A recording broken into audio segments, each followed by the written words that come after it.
샬롬! 사랑하는 취약부 친구들, 5월 둘째 주 예배를 함께 드리게 되어서 반갑습니다. 예배 자리에 나온 우리 친구들이 하나님께만 집중하는 이 시간 되기를 소망합니다. 사도신경으로 우리의 신앙을 고백하며 나아갑시다. 전능하사 천지를 만드신 하나님 아버지를 내가 믿사오며 그 외아들 우리 주 예수 그리스도를 믿사오니 이는 성령으로 잉태하사 동정녀 마리아에게 나시고 본디오 빌라도에게 고난을 받으사 십자가에 못 박혀 죽으시고 장사한 지 사흘 만에 죽은 자 가운데서 다시 살아나시며 하늘에 오르사 전능하신 하나님 우편에 앉아 계시다가 저리로서 산 자와 죽은 자를 심판하러 오시리라. 성령을 믿사오며 거룩한 공회와 성도가 서로 교통하는 것과 죄를 사하여 주시는 것과 몸이 다시 사는 것과 영원히 사는 것을 믿사옵나이다. 아멘.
자기의 죄를 숨기는 자는 형통하지 못하나 죄를 자복하고 버리는 자는 불쌍히 여김을 받으리라.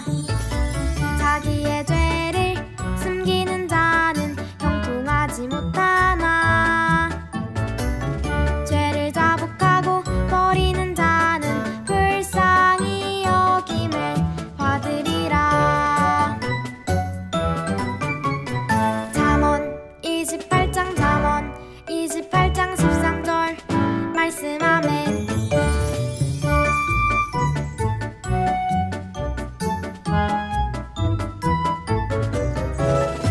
자기의 죄를 숨기는 자는 형통하지 못하나 죄를 자복하고 버리는 자는 불쌍히 여김을 받으리라. 자기의 죄를 숨기는 자는 형통하지 못하나 죄를 자복하고 버리는 자는 불쌍히 여김을 받으리라. 잠언 28장 13절 말씀하면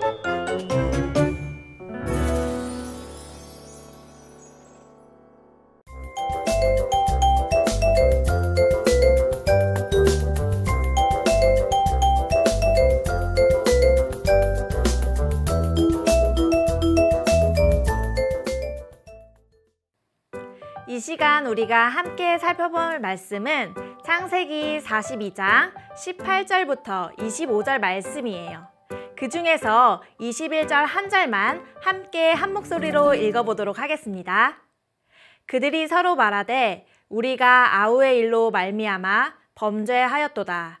그가 우리에게 애걸할 때에 그 마음의 괴로움을 보고도 듣지 아니하였으므로 이 괴로움이 우리에게 임하도다. 오늘 말씀의 제목은 죄를 깨닫게 하세요입니다.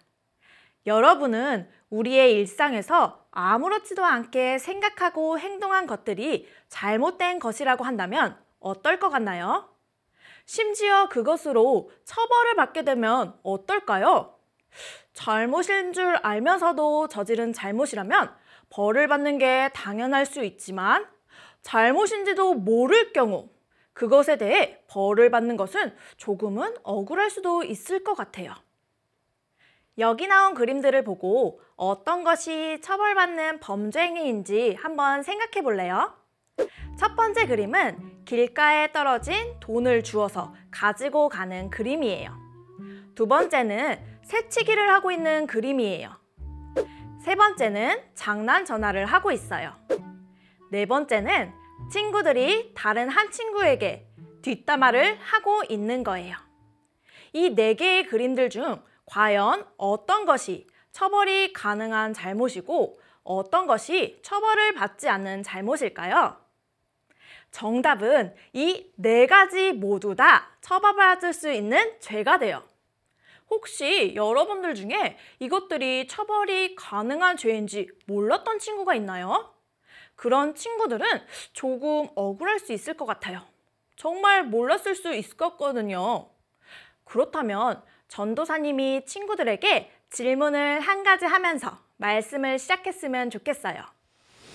잘못인지 모르고 저지른 죄는 죄가 될까요? 죄가 되지 않을까요? 이것에 대한 대답은 오늘 성경 이야기를 들은 후 다시 이야기해 보도록 해요. 오늘 말씀은 지난주 말씀에 이어서 바로의 꿈을 해석하여 온 애굽 땅을 관리하게 된 요셉의 이야기예요. 요셉은 온 애굽을 관리하는 총리가 되었어요. 요셉이 바로의 꿈을 해석한 대로 애굽에는 풍년이 찾아왔어요. 각 성읍마다 곡식들이 아주 많아져서 요셉은 그것을 차곡차곡 저장해 놓았어요. 이제 7년의 풍년이 지나가고 또 다른 7년의 흉년이 찾아왔어요. 아무리 농사를 지어도 곡식들이 자라지 않았고 곡식들이 자라지 않으니 먹을 것들이 부족해졌어요. 이렇게 온 나라가 배가 고파서 굶주릴 때 굶주리지 않은 유일한 나라가 있었어요. 바로 요셉의 지혜 덕분에 7년 동안 곡식들을 저장했던 애굽이에요. 요셉은 곡식을 저장해둔 창고를 열고 애굽 백성들이 곡식을 살 수 있도록 했어요. 그리고 이 소식이 굶주리고 있던 다른 애굽의 주변 나라들에게도 들리기 시작했고 이곳 저곳에서 애굽의 곡식을 사기 위해 줄을 서기 시작했어요. 그런데 이 줄에는 뜻밖의 사람들이 있었어요. 누구였을까요? 바로 요셉의 형제들이었어요. 가나안 땅에도 역시 기근이 찾아오자 아버지 야곱이 아들들에게 애굽으로 가서 곡식을 사오라고 한 거예요. 막내인 베냐민만 아버지 곁에 남아있고 나머지 10명의 형제들이 곡식을 사기 위해 순서를 기다립니다. 그리고 자신들의 순서가 되자 애굽의 총리 요셉 앞에 엎드려 절을 해요. 이때 요셉은 자신의 형들을 바로 알아볼 수가 있었어요. 하지만 모른 체하고 형들을 향해서 일부러 애굽의 약점을 알기 위해 온 간첩들이라고 의심을 해요. 그러자 형들은 놀랐을 거예요. 그래서 자신들에 대해서 이야기를 하죠. 우리는 모두 한 사람에게서 낳은 12형제인데 막내 아들은 지금 아버지와 함께 있고 한 명은 없어져서 우리 10명이 온 것이다 라고 말을 해요. 하지만 요셉은 계속해서 형제들을 곤란하게 만들어요. 너희가 정말 간첩이 아니라면 너희 막내 동생을 데려고 와서 증명해 보라는 거예요. 요셉은 형제들을 일단 3일 동안 감옥에 가둔 뒤에 그들을 풀어주면서 이렇게 말을 해요. 나는 하나님을 경외하는 사람이다. 너희 중 한 명만 여기에 남고 나머지는 곡식을 가지고 가족을 먹여라. 그리고 너희가 막내 동생을 데리고 다시 나에게 온다면 너희 말이 사실이라고 믿어주겠다. 형제들은 알겠다고 말했지만 마음이 편하지 않았을 거예요. 그런데 잠시 생각을 해보니까 지금 자신들이 겪고 있는 상황 속에서 과거의 장면이 떠올라요. 바로 20년 전에 자신들의 동생 요셉을 팔아 넘겼을 때의 일이에요. 요셉이 형들을 보면서 간절하게 살려달라고 했지만 형들은 요셉의 말을 들었으면서도 무시하고 그대로 노예 상인들에게 넘겼던 거죠. 형들은 자신들이 동생 요셉에게 얼마나 큰 잘못을 했는지 깨닫게 돼요. 잘못이라 생각해 본 적 없던 행동이 20년 만에 잘못된 일이었다는 것을 알게 되는 거죠. 르우벤은 우리가 지금 겪고 있는 이 어려움은 그것에 대한 대가라고 말했어요. 형제들이 자신들의 잘못을 이야기하자 모른 척 이야기를 듣고 있던 요셉은 눈물을 주체할 수가 없었어요. 하지만 다른 장소로 가서 몰래 눈물을 훔치고 다시 돌아와서 시므온을 형제들이 보는 앞에서 묻고 다른 형제들에게는 곡식과 그들이 가져온 돈을 도로 자루에 넣어주면서 집으로 돌려보내요. 사랑하는 어린이 여러분, 오늘 성경 이야기를 들으며 처음 전도사님이 한 질문에 대한 답을 찾았나요? 잘못인지 모르고 저지른 죄는 죄가 될까요? 죄가 되지 않을까요? 잘못인지 모르고 지은 잘못도 분명한 죄예요. 우리가 생각했을 때는 요셉의 형제들이 요셉을 노예 상인에게 팔아넘긴 것은 누가 봐도 잘못이면서 죄예요.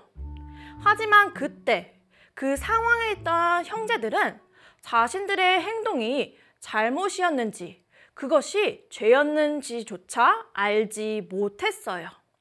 그저 아버지의 사랑을 독차지하는 요셉에게 질투가 났고 형들을 무시하는 것 같은 요셉의 꿈 이야기가 듣기 싫은 마음이 컸던 거예요.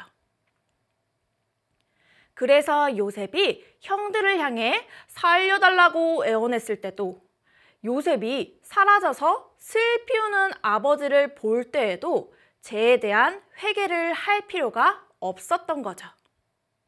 사랑하는 어린이 여러분, 우리에게도 잘못인지 알지 못하고 지은 죄가 있을까요? 네, 분명히 있어요. 우리가 매일 하는 행동이나 생각들 중에는 우리도 모르게 짓고 있는 죄들이 있을 거예요. 그런데 혹시라도 우리가 알지도 못하는 죄 때문에 벌을 받게 된다면 아쉽지 않을까요? 죄를 지은 것을 알기라도 했으면 회개를 할 텐데 회개할 기회조차 없으니까 말이에요. 오늘 말씀 속 형제들은 비로소 자신들의 과거가 죄였다는 것을 알게 되었어요. 그것은 요셉이 알려준 것도 스스로 깨달은 것도 아니에요. 하나님께서 형제들이 죄를 깨달을 수 있도록 도와주신 거예요. 20년이 지나는 동안 자신들의 행동이 죄인 것을 몰랐더라도 하나님이 알려주신다면 한순간에라도 죄를 깨달을 수 있게 돼요. 우리도 마찬가지예요. 우리가 알지 못하더라도 하나님께서 알려주신다면 죄를 깨달을 수가 있어요. 우리가 나중에 기도할 때 이런 기도를 하기를 원해요. 하나님, 제가 모르고 짓는 죄가 있다면 그것을 깨달을 수 있도록 해주세요. 그렇다면 다음 단계, 하나님께서 죄를 깨달을 수 있게 해주셨다면 그 이후에는 어떻게 행동해야 할까요? 죄만 깨달았으면 모든 것이 끝이 날까요? 아니죠. 나의 죄를 깨달았다면 죄에 대한 회개가 필요합니다. 죄를 깨달은 형제들은 요셉이 얼마나 고통스럽고 괴로웠는지를 그 마음을 헤아릴 수 있었고 자신들이 한 행동을 후회했어요. 회개한 거예요.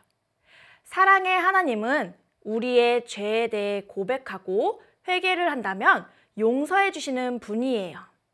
그런데 하나님이 알지 못하는 죄를 깨달을 수 있도록 도와주셨는데 혹시 그것을 꽁꽁 숨기고 싶거나 그 정도는 그냥 넘어가도 되지 않을까? 하고 생각하는 친구들이 있나요? 성경 말씀에 자신의 죄를 숨기는 자는 형통하지 못하나 죄를 자복하고 버리는 자는 불쌍히 여김을 받으리라 말씀하고 있어요. 우리가 죄를 모른 척하고 숨기려고 해도 하나님은 이미 우리의 죄를 낱낱이 알고 계세요. 하나님께 우리의 모든 죄를 솔직하게 고백하고 용서를 구한다면 하나님은 우리를 불쌍히 여겨서 사랑으로 용서해 주실 거예요. 말씀을 정리할게요. 우리는 오늘 말씀을 통해 알지 못하고 짓는 죄도 죄이며 그것을 깨닫게 해주시는 분은 하나님임을 배웠어요. 죄를 깨달은 후에 우리가 해야 할 것은 진실된 회개예요. 요셉의 형들은 요셉을 괴롭혔을 때 그것이 죄라는 것을 알지 못했지만 하나님이 그것을 죄라고 알려주셨을 때 그들은 후회하며 회개했어요. 우리도 분명 우리가 알지 못하고 깨닫지 못하고 있는 죄들이 있을 거예요. 우리는 하나님께 알지 못하는 죄까지 낱낱이 깨닫게 해달라고 기도해야 해요. 그리고 드러난 나의 죄를 숨기거나 모른 척하지 말고 다시는 하나님이 기뻐하시지 않는 죄를 짓지 않겠다는 회개의 기도를 해야 해요. 그럴 때 하나님이 기뻐하시는 말과 행동과 생각들이 가득한 하나님의 사람으로 자랄 수 있습니다. 죄를 깨닫고 회개할 수 있는 것도 우리에게는 큰 축복임을 알고 하나님 앞에 정결하고 거룩한 사람으로 자라가는 모든 친구들이 되기를 소망합니다. 기도하겠습니다. 사랑의 하나님 감사합니다. 요셉의 이야기를 통해서 자신들의 죄를 깨달은 형제들을 알게 되었습니다.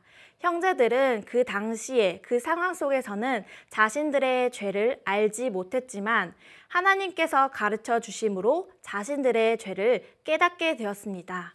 하나님, 우리에게 우리가 알지 못하는 죄가 있다면 깨닫게 도와주세요. 우리가 하나님 앞에 진실되고 정결한 자로 자라기 위해서는 우리의 죄를 깨닫고 그것에 대한 회개를 할 필요가 있습니다. 주님, 우리가 회개함으로 하나님께 더 가까이 나아가는 모든 친구들이 되기를 원합니다. 그러므로 우리가 하루하루 하나님 앞에 진실되고 감사하며 하나님의 자녀로서 자랑스러운 자녀들로 자랄 수 있도록 인도해 주시옵소서. 감사합니다. 예수님의 이름으로 기도드립니다. 아멘. 주기도송으로 예배를 마치겠습니다.